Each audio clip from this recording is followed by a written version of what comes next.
రోజు మా ఇంట్లో గోల ఎందుకంటారా? చింతాకు పప్పు చాలా ఇష్టం.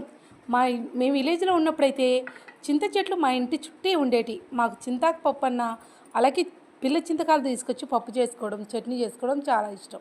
బ్యాళ్ళు అయితే 2, 3 సార్లు బాగా కడుక్కున్నానండి. ఈ పప్పు వచ్చేసి ఒక నలుగురికి 5గురికి చేస్తున్నా నేను.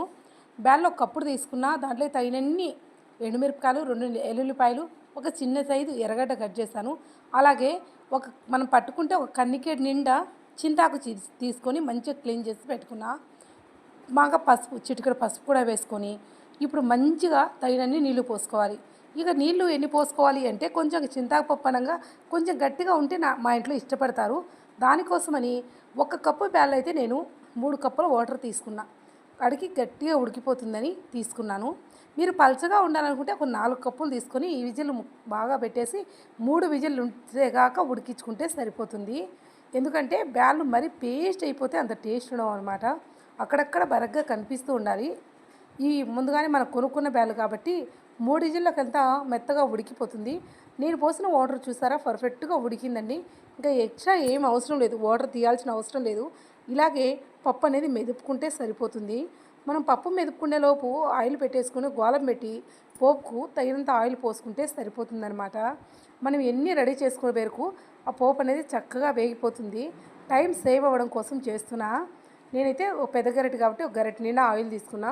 కొంచెం ఎక్కువ వేసుకోండి, మంచిగా ఉంటుంది అనమాట. ఇప్పుడైతే పప్పును ఇలాంటి పప్పు గుత్తితో ఉంటే మెత్తగా మ్యాష్ చేసుకోవాలి.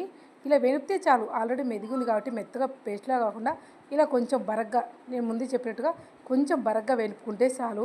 ఎండుమిరపకాయలు కూడా బాగా ఉడికాయి కాబట్టి మెత్తగా మెదిగిపోతాయి. ముందు మెదుపుకున్న తర్వాత ఇప్పుడు తిరువాత గింజలు, అలాగే ఉల్లిపాయ, ఏమైనా కూడా సరే పోపు బాగుంటేనే పప్పు అంతా రుచి వస్తుంది. ముందు మనం ఎన్ని రకాలు చేసినా తిరువాతలోనే ఉంటుందండి అసలు మ్యాటరు. ఫస్ట్ తిరువాత గింజలు, ఉల్లిపాయ, ఎండుమిరపకాయ, ఇలాగే కరివేపాకు వేసుకొని పోపు అనేది మంచిగా ఎర్రగా వేపుకోవాలి. వేపేటప్పుడే స్మెల్ అదిరిపోతూ వస్తుంది. ఆ స్మెల్ మంచిగా వేగినాక స్మెల్ బాగా వచ్చేటప్పుడు ఈ పప్పు అనేది పోసేసుకొని చూడండి బాగా వేగింది కదా. తిరువాత అనేది మంచి రెడ్గా వేగాలి, అప్పుడే తిరువాత వేసుకుంటే చాలా బాగుంటుంది.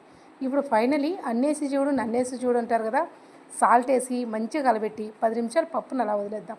మంచి సన్న మంట మీద పప్పు అంతా తెరితే ఇంకా ఫైనలీ టేస్ట్ అయితే చాలా బాగుంటుంది. వేడి వేడి అన్నంలో ఒక్క ముద్ద కలుపుకొని తింటూ ఉంటే చాలా చాలా చాలా టేస్టీగా ఉంటుంది ఫ్రెండ్స్. నిజంగా చెప్తున్నా, చాలా టేస్ట్ ఉంటుంది. మీరు కూడా ట్రై చేసి ఈ చింతాకు పప్పు మీద మీ అభిప్రాయం ఏంటో కామెంట్ చేయండి. ఫస్ట్ టైం నేను చూస్తే ప్లీజ్ సబ్స్క్రైబ్ చేసుకోండి. అలాంటి ఏ మీకు